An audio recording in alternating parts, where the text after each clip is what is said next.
আজকে আলোচনা করব হার্টের কাজ কী। হার্টের কাজ দেহের প্রতিটি কোষাণু, প্রত্যেক তন্তু এবং দেহের প্রত্যেক যন্ত্রে খাদ্য, পানীয় ও অক্সিজেন সরবরাহ করা এবং ক্ষয়িত আবর্জনা দেহ থেকে বাইরে বের করে দেওয়া। এই গুরুভার দায়িত্ব গ্রহণ করে আমাদের হার্ট। আমাদের হৃৎপিণ্ড দিবারাত্র সমান তালে এই একই কাজ করে চলেছে।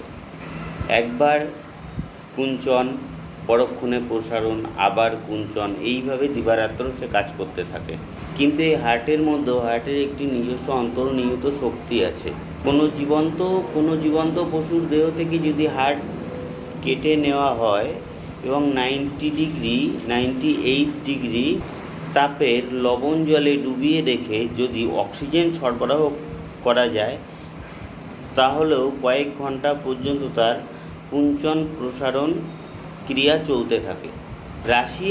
রাশিয়ার এক দেহতত্ত্ববিদ হঠাৎ মৃত্যুর এক কেসের রোগীর থেকে হাড়টাকে কেটে নিয়ে ওইভাবে রক্ত ও টিস্যু রস প্রভৃতি সরবরাহ করে কয়েক মাস পর্যন্ত তাকে বাঁচিয়ে রেখেছিলেন, হার্টকে ক্রিয়াশীল রেখেছিলেন। তা থেকে জানা যায় যে হার্টের নিজস্ব চলার শক্তি তার নিজের মধ্যেই নিহিত আছে। ফলে সদ্য মৃত কোনো ব্যক্তির হার্ট নিয়ে অন্য কোনো ব্যক্তির হৃৎপিণ্ড প্রতিস্থাপন সম্ভব হয়েছে। এবার সেই হৃৎপিণ্ডের বৈশিষ্ট্য কী? সমস্ত হৃৎপেশি একই তালে একবার সংকুচিত হতে থাকে এবং একবার প্রসারিত হতে থাকে। 2 নম্বর, হার্টের যদি সমস্ত নার্ভ কেটে দেওয়া যায় তাহলেও তার সংকোচন প্রসারণ ক্রিয়া বন্ধ হয় না।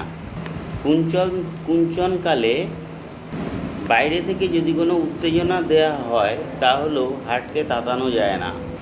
যদি ভেগাস নার্ভকে তড়িৎ প্রয়োগের দ্বারা বেশি উত্তেজিত করা যায় তাহলে হার্ট কিছু সময়ের জন্য বন্ধ হয়ে যাবে। হার্ট হঠাৎ করে বন্ধ হয়ে যাবে, কিন্তু কিছু সময় পরে আবার সে চলতে থাকবে। ফলে এটা ভেগাসকেও মানে না। এই ছিল আজকে আলোচনা। হৃৎপিণ্ডের কাজ, হৃৎপিণ্ডের অন্তর্নিহিত শক্তি এবং হৃৎপিণ্ডের বৈশিষ্ট্য।